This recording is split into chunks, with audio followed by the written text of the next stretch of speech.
Time to get to work. All right, boys, so the Jeep is already here. We've been waiting to get a bay to open up here at Primal for a little while now. As you guys can see, Primal is packed. So these guys are clearly doing something right. They're the best in the business over here in Charlotte, in my opinion. With that said, the Jeep is about to go under the knife. Now, I do realize it has been a little while since you've seen the Jeep, and we've made a couple of changes here and there, done a couple of things. Notably, it's a new color. We went with a Porsche orange color. It's a little orangish, reddish.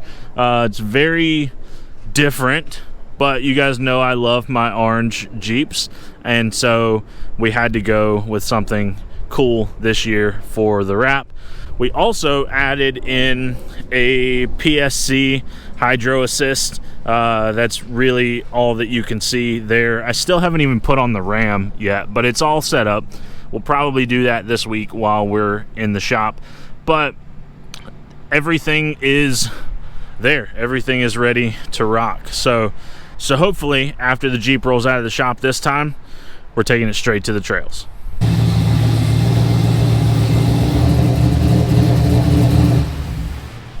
I got a giant stack of Clayton Off-Road parts right behind me. So we're doing a Clayton Off-Road long arm on the Jeep, finally.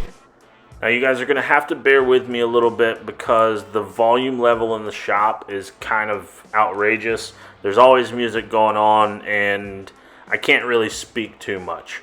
So most of this video is gonna be a voiceover, but I promise we're gonna get through it and you'll get everything you need to know out of this video. First things first, the wheels and tires come off and we'll go ahead and start unbolting the axles.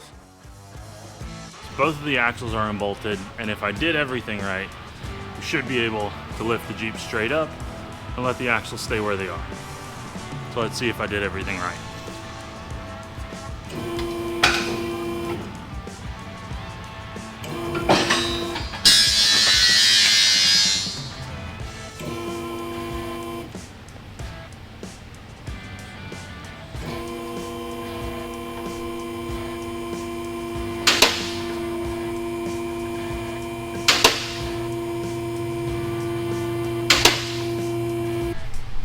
Hover Jeep mode engaged.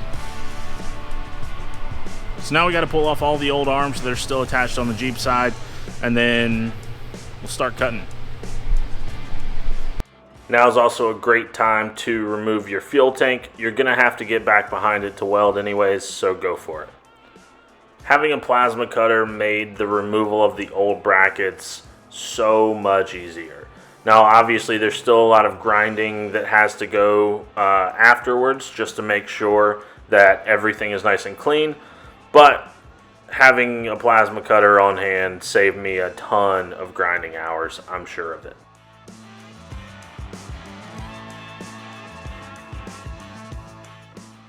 And with everything finally ground clean, we threw some paint on the parts that weren't getting welded to. So it's day 3, we're heading back to the shop. Yesterday I got basically all of the brackets from the original suspension cut off, and then I spent a good amount of time grinding everything down smooth. Today, I don't know if the guys at the shop kind of got a head start on me. I am coming a little bit late, but I believe we're going to start welding on the new brackets for the rear, and then once we do that, then the cross member, which I'm going to have to modify for my T-case mount, is going to be installed. So the cross member is what actually ties in both of the front control arms on the upper and the lower, because the uppers are a little different here being a trailing arm kit. So that's going to be something that we have to modify for the kit to make it work. I went ahead and just cut out the exhaust yesterday as well, because I don't think the way that it is set up right now, I'm going to be able to run the new suspension. So all that said, that's our update on where we are. I did leave the GoPro at home today on accident, so I'm going to try and get some footage with my phone, but I'll make sure that I keep you guys updated on exactly what we get done today. Started today by grinding off some of the powder coat on the new brackets, just getting them ready to weld up. Didn't want to grind them clean, but had to make sure that we could actually stick some metal together. Then one of the guys and I were able to essentially mock up where the brackets need to go for the rear here, and he slapped on some tacks.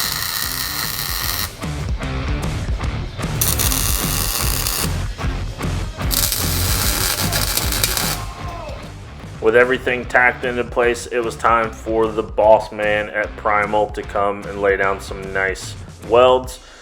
And I gotta tell you, he did a much better job than I would have.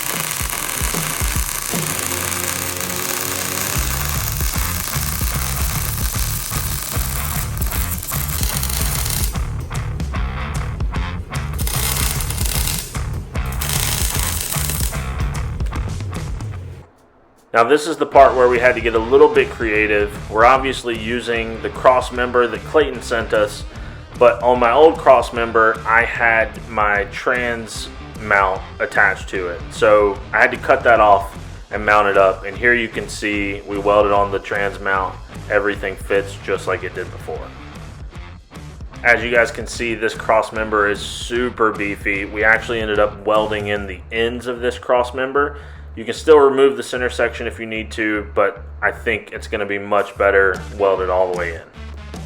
With all the welding done, we're finally ready to hang the control arms and start bolting everything back together. These control arms go together super simply. It's a trailing arm, something a little bit different. Not a lot of companies do it, but you have basically two lower control arms and the upper control arms bolt to those. Now, I will say it helps when you have the sides for the upper control arms corrected. I fixed it, don't worry. But it went together seamlessly once I figured out which side was which. Obviously, after that I was itching to get these tires bolted back up so we could drop it back to the ground and see that new ride height.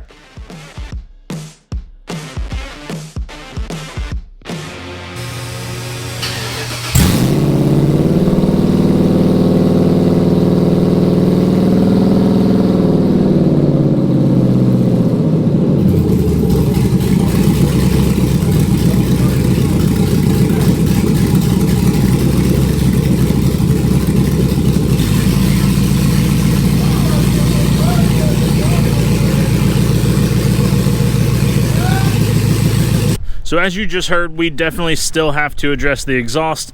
We're actually going to recreate the whole thing from the headers back, so that's kind of where it is at the moment. And we've got to do an alignment. Definitely have to get this front caster angle set. And yeah, I mean, there's a couple little things left to do, but this is going to be the overall ride height of the Jeep now. And looks pretty good if you ask me. I am super pleased with how this whole thing turned out, and man, I can't wait to get it out on the trails and flex it. So we're almost done with the Clayton long arm install. Couple of minor things that we still need to address, but this is it. This thing is killer. Make sure you guys stick around for a future video where I'm going to go in depth on the Clayton long arm kit. I want to get it out on the trails, run it through its paces, and see what exactly about this kit makes it as good as everyone tells me it is. But with all of that said, I am so thankful to have the Jeep back on all fours again. Huge shout out to the guys at Primal 4x4 and Performance. Make sure, if you're in the Charlotte area or if you're anywhere near Charlotte, North Carolina, these guys are the true go-tos for all things off-road. Jeep, Toyota, I mean, you can see their lot is just kind of full of everything, and they do some really, really killer builds. And now mine's added to that list. So a huge thank you again to Primal 4x4. And of course, make sure you guys check out Clayton Off-Road next time you're looking at suspension upgrades. This long arm, it was a big project, but I knew it was going to be a big project, and quite honestly, it came out really, really sick. I can't wait to get on the trails and test it out. And that's going to be in a video coming very, very soon. Make sure you subscribe if you haven't already. I'll see you guys in the next one.